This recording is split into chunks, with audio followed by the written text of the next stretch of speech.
तो ख्वाब क्या सिर्फ आपकी हजरत को ही दिखते थे कि हमें भी दिख सकते? मुझे भी एक ख्वाब दिखा, और ख्वाब ये दिखा कि मेरा नौकर, मेरे घर का बातरान अशरफ अली थानवी आ गए, रशीद अहमद गंगोही आ गए, कासिम नाना नौकर को बड़ी बुरी तरह डांटा।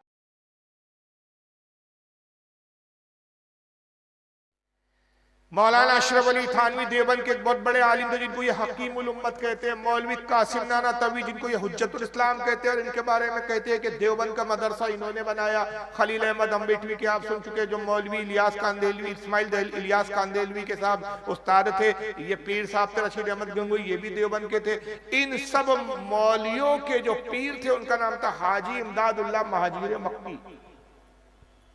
सुना ये नाम कभी आपने? हाजी इमदादुल्लाह महाजीर मक्की देवबंदी, उनको मोहब्बत में, प्यार में, लाड़ में आला हजरत कहते हैं। और हम पे इतराज करते हैं कि सब तो इस जमाने में हजरत है, ये बरेली में तुम्हारे यहाँ आला हजरत कहां से आ रहे?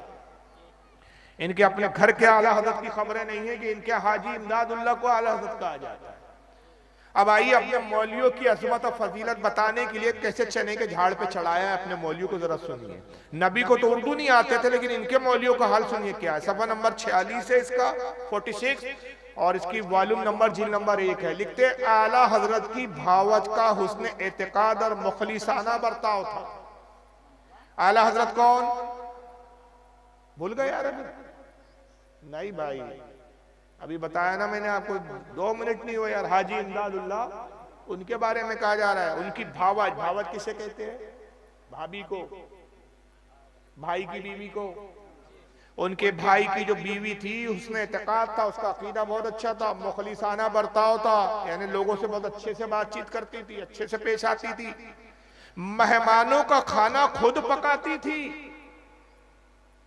मेहमानों का खाना खुद पकाती थी, और किसी वक्त किसी मेहमान के ना वक्त आने से कभी तंग दिल ना होती थी। किसी भी वक्त मेहमान आ जाए, चाहे रात हो, दिन हो, दोपहर हो, कभी बुरा नहीं मानती थी, कभी दिल में मलाल नहीं आता था कि यार ये बेवक्त कौन सा मेहमान आ गया। बड़े खुशी से खाना पकाती थी।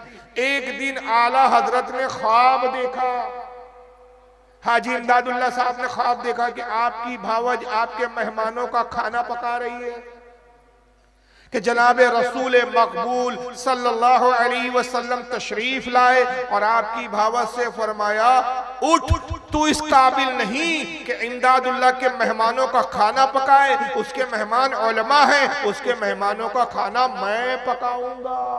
माज़अल्लाह, अस्तगफिरुल्लाह। ये उर्दू की इबारत स्क्रीन पे आपके सामने। कौन थे हाजी इमदादुल्लाह के मेहमान? उलमा, रशीद अहमद गंगोही, अशरफ अली थानवी, कासिम नाना तवी, खलील अहमद अम्बेटवी, ये लोग थे। रसूलुल्लाह आए और कहा, तेरी क्या मजाल कि तू ऐसे बड़े बड़े मौलाना और आलिमों का खाना बनाए, इनका खाना मैं खुद बनाऊंगा। माज़ल। और रसूलुल्लाह को यहाँ बावर्ची बनाया, देवबंद बुला के अपना शागिर्द बनाया। मैं आपसे एक छोटा सा सवाल करता हूं, उसी से ये बात कितनी गुस्ताखाना है ये आप पे जाहिर हो जाएगा। आज अगर फारूक आजम जाहिरी हयात में होते, जाहिर हमारा तो अकीदा है कि आप जिंदा है, हर वली जिंदा, हर साहबी जिंदा, हर नबी जिंदा है बेशक। अगर जाहिर में होते, उनके सामने कोई कहता है कि भाई हमारे देवबंद के मदरसे के आलिम बहुत बड़े हैं, रसूलुल्लाह उनका खाना पकाने आए, तो फारूक आजम क्या करते? सुन के पेशानी चूमते, कहते यार तुम तो बहुत ग्रेट लोग हो यार कि रसूल ने तुम्हारा खाना पकाया। तो कमबख्तो, हम तो नबी के पैर में कांटा भी चुभ जाए इसको भी गवारा नहीं करते थे। हम तो आका के ऐसे गुलाम थे कि हुजूर कितनी नाजबरदारी करते थे, तुमने हमारे आका को बावर्ची बना दिया। मगर ये फिरका ऐसा है कि ये गुस्ताखी मानकर तौबा नहीं करता, उसकी तावील करता। तावील मतलब बातें बनाता।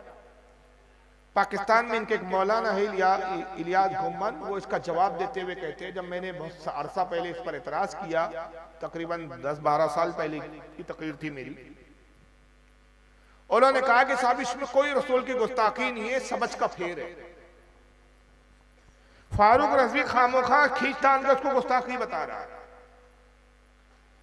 इसका सीधा सीधा मामला यह है भाई कि रसूलुल्लाह खाना पकाने अगर आ भी गए थे तो उलमाए देवबंद हुजूर के बच्चों की तरह है। हुजूर ने अगर शफकत के तौर पर मोहब्बत में अपने छोटों के लिए कुछ काम कर दिया तो ये हुजूर की मोहब्बत है, इसमें गुस्ताखी कहां से?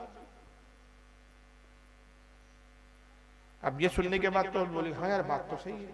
फिर मिसाल भी दी इन्होंने कहा कि कई बार ऐसा होता है कि घर में माँ नहीं होती, बच्चे बाप के पास है, माँ किसी काम से चले गई, मैके चले गई, अपने माँ बाप से मिलने थोड़ी देर के लिए चले गई, पड़ोस में चले गई, बच्चे छोटे हैं, बच्चों को भूख लगी तो बाप ने कहा चल रुको मैं खाना बना देता हूँ। बाप ने कुछ बच्चों के लिए खाना बना दिया तो क्या बावर्ची हो गया? छोटे बच्चों ने पेशाब पाखाना कर लिया, कई बार बाप जो है उनकी कपड़े वगैरह बदल देता है, उनकी जो है वो शर्मगा वगैरह धुलवा देता है, तो क्या उससे भंगी हो गया, बेहतर हो गया?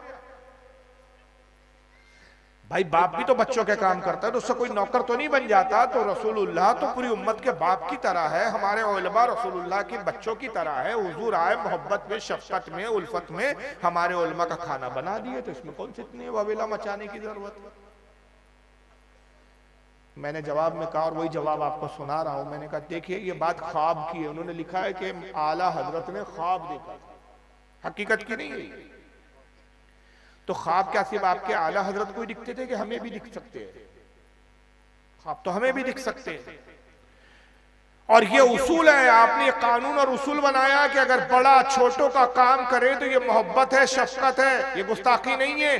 तो इसी उसूल की बुनियाद पे मैं कहता हूं मुझे भी एक ख्वाब दिखा, और ख्वाब ये दिखा कि मेरा नौकर मेरे घर का बाथरूम साफ कर रहा था, पाखाना साफ कर रहा था, तभी मौलाना अशरफ अली थानवी आ गए, रशीद अहमद गंगोही आ गए, कासिम नाना तवी आ गए। एक के हाथ में झाड़ू थी, एक के हाथ में पानी था, एक के हाथ में फिनाइल की बोतल थी। उन्होंने मेरे नौकर को बड़ी बुरी तरह डांटा और डांट के कहा उठ फारूक रज़वी बहुत बड़े आलिम है, तेरी क्या मजाल कि उनका पखाना तू साफ करेगा, उनका पखाना हम तीनों मिलकर साफ करेंगे।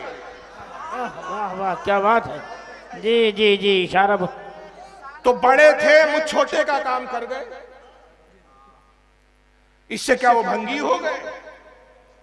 नहीं हुए।